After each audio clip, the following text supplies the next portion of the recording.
سەڵاتان لێبێت پزیشکێکی پسپۆر تایبەت بە نەخۆشیەکانی دڵ لە شاری هەولێر هەڵساوە بە ئامادەکردنی کتێبێک تایبەت بە نەخۆشیەکانی دڵ. لە نێو ئەم کتێبەدا باسی قەستەڕەی کردووە و قەستەرە وشەیەکی کوردیشی بەرامبەری بەکارهێناوە. جگە لەوەی دکتۆر لە نێو نۆرینگەکەی خۆیدا ژمارەیەک کتێبی داناوە کە کتێبەکان خۆی نووسیوە دکتۆر نووسەریشە.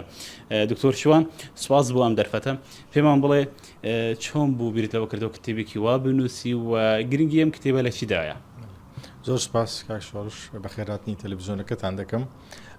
وەک دەزانی ڕۆشنبیری تەندروستی ڕۆشنبیری تاک زۆر گرنگە لە هەموو وڵاتەکان. لە وڵاتی خۆمان پاژەوەی 8 ساڵ لە ئەڵمانیای بووم، دکتۆرایەکەم لە بواری نەخۆشیەکانی دڵەوەی خلاص کرد، هاتمەوە کوردستان دەستم بەکار کرد، هەستم بە بوونینی بۆشایەکی زۆر کرد لەلایەن ڕۆشنبیری تەندروستی لەلایەن نەخۆشەکانەوە. بۆیە دەستم کرد بە نووسینی ئەو کتابانە و یەک لەو کتابانە کورتەیەک بوو لەبارەی نەخۆشیەکانی دڵ بە شێوەیەکی زۆر ڕێکوپێک وەروها بە شێوەیەکی زۆر تەفاسیل باسی هەموو نەخۆشیەکانی دڵم کردێ، بۆ نمونە پەستانی خوێن، نەخۆشی سینگکێشان، پرۆسەی قەستەڕە و نەشتەرگەری کردنەوەی سینگ و بۆڕنی دەمارەکان یان خوێنبەرەکانی خوێن.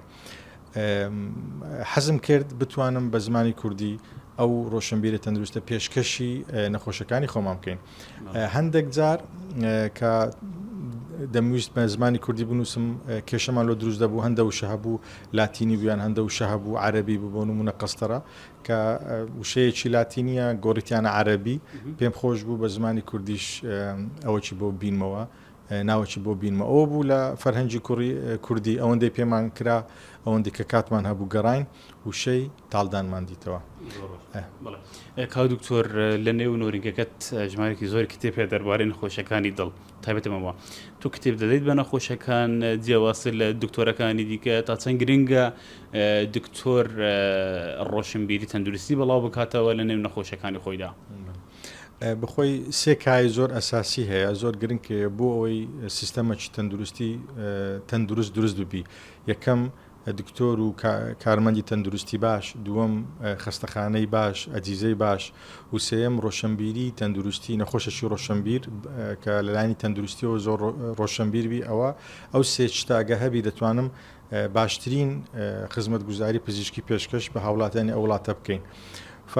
بەنسبەت خۆم حەزم کرد ئەو ڕۆشنبیرە تەندروستە پێشکەش بە نەخۆشەکانمان کرد لە ڕێگای ئەو کتابانەی کە نووسیتم و بە زمانی کوردی و دوو دانەشم کرد لێ کردە زمانی عەرەبی بە موناسبەی ئەوەی ئێمە خەڵکێکی عەرەبەشی زۆر لە کوردستانی ئێستا دەژین و بە هەدیە دەدێنێ نەخۆشەکانی خۆمان. ئەگە بزانم نەخۆشەکە پێویستی پێ یاخود خوێنەوارە یان دەخوێنتەوە، هەتا ئەو دایە حاجی وا بە حاجیانێک کە لەوانەیە نەخوێن دەوار بنیان نەتوان بخینەوە، دەدەمە منداڵەکانیان بتوان بخینەوە بۆی بتوان باشترین خزمەت لە ماڵەوەش لە ڕێگەی ئەو پرتوکانە پێشکەش بە داک و بابی خۆیان بکەن. ئەمەی گوێویستی بوون قسەی دکتۆر شوان عوسمان بوو کە پسپۆڕی وردی نەخۆشیەکانی دڵە، وەک باسم کرد لە نێو نۆرینگەکەیدا ژمارەیەکی زۆری ئەو کتێبانە هەن کە خۆی نووسیوە. جگە لەوەی کەەوە پسپۆڕی نەخۆشیەکانی دڵە دکتۆر لە بوارەکەی خۆیدا نووسەری.